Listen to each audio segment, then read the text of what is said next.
As we come to the end of the year, it's time to make my financial goals for 2020. And I think back 2 years ago before I started my personal finance journey, and I thought that, to be successful with money, you needed to be some sort of expert, some sort of guru. And it turns out, from my experience, that is not the case. So in this video, I'm going to give you the 3 steps that I've learned to be successful with money. Tips that you can use over and over again throughout the course of your life, and not things like spend less money than you make. I'm going to give you real actionable things that have helped me that I promise will help you too. These are 3 things that you can literally finish this video, go get a pad and a pen, and start right now. That's literally what I'm about to go do for 2020. And at first glance, they may seem like they're super simple. Like, no, Brad, there's no way that can work. But I'm telling you, personal finance is simple if you make it simple. It's only complicated if we want it to be, so just trust me. There's only 3 things that you really need. Step 1 is to make a plan, write it down, and establish some goals. And this goes for whoever you are, wherever you are in your personal finance journey. And like I said, this is not spend less than you make. You need to identify where you are in your personal finance journey, and you need to make some goals.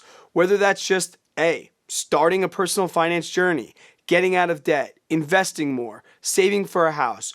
We need to make a plan and set some goals, and we need to write them down to keep ourselves accountable. And like I said, this is simple. You do not need to overanalyze things. Just make a plan, make some goals for what you want. You can do this on a short term, long term. It depends on your experience. Me personally, I'm making plans 5 years out, but I've been doing this now for 2 years. When I first started my personal finance journey and started getting out of debt, the thought of planning money out 5 years would have been absolutely ridiculous. So if you're just getting started, maybe think Q1 of 2020, 6 months down the road, a year. But it's okay. Find what works for you and find some goals that you know that you will be able to achieve. You're going to realize soon that personal finance is personal. This is your journey, and these goals are yours. And you don't necessarily want to make these goals so easy that you know that you can attain them. Put them outside your comfort zone. Give yourself something to reach for. Strive for something high. Put that bar at a place where you might fail. It's okay. But write them down. Hold yourselves accountable. And these goals can't be general. They need to be quantifiable, meaning you need to be able to set a number or set an exact goal thing. For example, you can't say, I'm going to get out of debt this year, or I'm going to pay off debt this year. Set a goal. I'm going to pay off $10,000 by June of this year. Set goals. Don't say, I'm going to open a Roth IRA. Say, I am going to put $4,000 into a Roth IRA this year.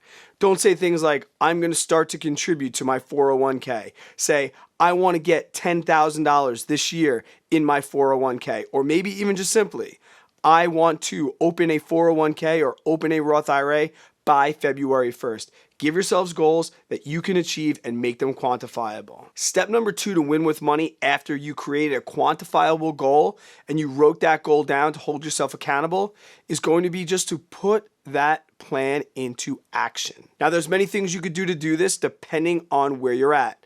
You're starting to get out of debt. Maybe putting that plan to action is to setting up your debt snowball or your debt avalanche, whichever one you prefer. If you're starting to invest, maybe you want to set up automation. That's putting the plan to action. Set up automatic investments weekly, monthly, so that you don't have to think about these things and they are just going to happen. Once again, do not overanalyze. Don't live inside the spreadsheet. You can get out. This is a simple plan. One of the things that I'm going to be doing to set this plan into action is I'm going to be increasing my 403 contributions 1% every single month this year. That's one thing that I'm going to do to put my plan into action of maxing out my 403b this year. And when putting these plans to action, guys, make sure that you check in on them. Once again, depending on your experience, you might need to check in on yourself and hold yourself accountable every week, every month. For me, I like to look at my finances quarterly, look back at my goals, make sure that they're still written down, make sure that they're still quantifiable, and making sure I'm putting those plans to action. Did I set up those automatic payments? Did I increase my contributions? Things like that. And if you didn't, it's okay to fail. All you have to do is make some adjustments and get back on track. And the last step that you need to follow to win with money is to always continue to educate yourself and surround yourself with like-minded people.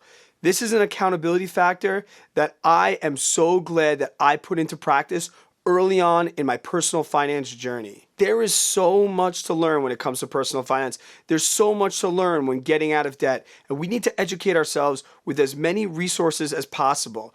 We can't just fixate on one particular thing because then we become pigeonholed and we don't see the whole total picture. We need to continue to learn and continue to surround ourselves with like-minded people, people that are going to support us, people that pick us up when we're down, people that don't judge us and make us feel bad about the decisions that we make and the mistakes that we might possibly do. Your support team should be there to help you, to pick you up when you're down, not to judge you, not to help you make excuses or make excuses for you.